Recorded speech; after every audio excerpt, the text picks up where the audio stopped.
Hello everyone, welcome back to my channel. And आज के lecture के अंदर हम डिस्कस करेंगे एक important concept. UGC NET exam के लिए अगर आप प्रिपेयर कर रहे हैं तो ये कॉन्सेप्ट आपके लिए बहुत ज़्यादा इंपॉर्टेंट है। अगेन एंड अगेन हर साल ये जो कॉन्सेप्ट है ये रिपीट होता ही है, हर अलग अलग तरीके से क्वेश्चन आते हैं इस कॉन्सेप्ट से। सो ये ज़रूर आप पढ़ के जाइएगा एग्जाम के लिए, अगर आप इस कोई भी टीचिंग एग्जाम के लिए या फिर यूजीसी नेट एग्जाम के लिए प्रिपेयर कर रहे हैं तो। So let's start this video. सबसे पहले तो कोठारी कमीशन, इसको हम इंडियन एजुकेशन कमीशन भी बोलते हैं। ये एक एडहॉक कमीशन थी जिसको बनाया गया था 1964 के अंदर। तो जो कोठारी कमीशन है, इसको एडहॉक कमीशन मैंने बताया। तो एडहॉक कमीशन का मतलब क्या होता है? एडहॉक मतलब कुछ एक टेम्परेरी टाइम पीरियड के लिए, इसको परमानेंट टाइम के लिए नहीं बनाया गया था कि ये लंबे समय तक रहेगी। ये एक टेम्परेरी टाइम के लिए रहेगी। जो पर्पस के लिए हमने इसको बनाया है, ये बस वो पर्पस फुलफिल करेगी। जैसे ही वो पर्पस फुलफिल होगा, ये कमीशन खत्म हो जाएगी या एबॉलिश हो जाएगी।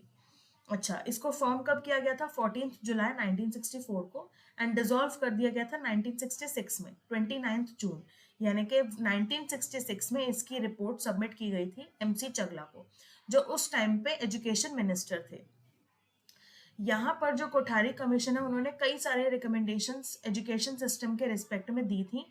एंड उन्हीं सारे रिकमेंडेशंस को हमने यहाँ पे इंक्लूड करा है अगली स्लाइड्स के अंदर। जैसे कि आप देख सकते हैं, identifying shortcomings in the current education system, establishing clear goals for education, enhancing teaching methodologies, improving textbooks, designing a well-rounded curriculum, elevating educational standards and structures, ensuring the well-being of students, focusing on women's education, providing guidance and counseling services, addressing challenges in supervision and inspection, and implementing the three-language formula, incorporating distance education, adhering selective admission criteria, expanding vocational education, integrating moral and religious education, granting autonomy to universities, enhancing teacher education, promoting adult education, defining the aim and functions of universities,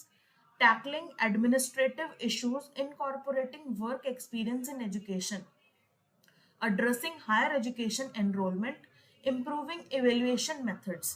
तो ये सारे कुछ recommendations थे जो Kothari commission ने अपने report के अंदर सबमिट करे। यहाँ पर बेसिक ऑब्जेक्टिव हमारा था कि गाइडलाइंस दे कि हम एजुकेशन सिस्टम को किस तरीके से डेवलप करें, एंड एजुकेशन सेक्टर के जो भी अलग अलग एस्पेक्ट्स हैं उनको एग्जामिन करना। लेकिन यहाँ पर इस कमीशन ने दो डोमेन ऐसे थे जिनको छोड़ दिया है, उनको एग्जामिन नहीं किया है। वो डोमेन है legal and medical. Legal and medical field को यहाँ पे बिल्कुल भी एग्जामिन नहीं किया गया।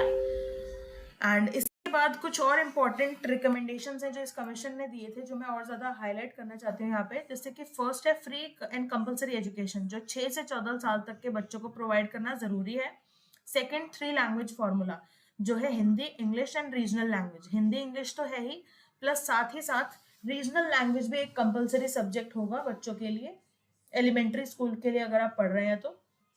एंड थर्ड है संस्कृत और इंग्लिश, इन दोनों को ही यहाँ पर इस कमीशन ने प्रायोरिटी दी है। इंग्लिश जो है as an international language, and Sanskrit है एज अ रीजनल लैंग्वेज। इसके बाद जो सोशल जस्टिस है वो प्रोवाइड करने की बात की गई है यहाँ पे। एंड सोशल जस्टिस कैसे प्रोवाइड करेंगे? यहाँ पे जो गर्ल्स हैं, जो भी कम्युनिटी में अलग अलग लोग हैं, बैकवर्ड क्लासेस है चाहे, या ट्राइबल पीपल है, फिजिकली और मेंटली हैंडीकैप चिल्ड्रन है, उन सबको हमें प्रमोट करना है जस्टिस। भाई उनको भी जस्टिस मिलना चाहिए, उनको भी एजुकेशन मिलनी चाहिए।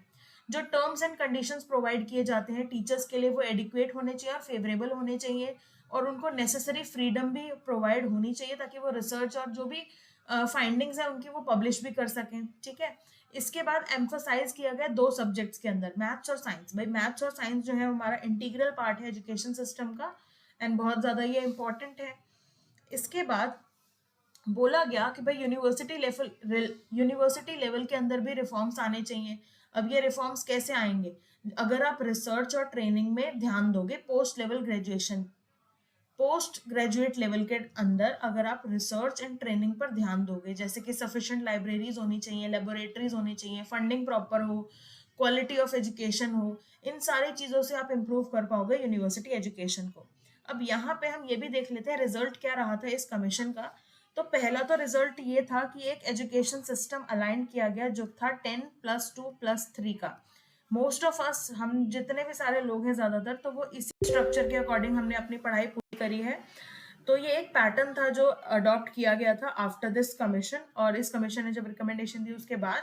एंड सेकंड एक रिजल्ट रहा कि नेशनल एजुकेशन पॉलिसी को हमने अडॉप्ट किया, या वो आई थी, नेशनल एजुकेशन पॉलिसी को पास किया गया था, नेशनल एजुकेशन पॉलिसी यानी कि एनईपी 1968। ये थी हमारी फर्स्ट नेशनल एजुकेशन पॉलिसी। इसके बाद जो सेकंड नेशनल एजुकेशन पॉलिसी आई थी 1986 की, उसको भी इसी कमीशन के इन्फ्लुएंस उसको भी इसी कमीशन से इन्फ्लुएंस होकर बनाया गया था। सो होपफुली आपको ये सारी चीजें समझ में आ गई होंगी, and thank you so much for watching and see you in my next video.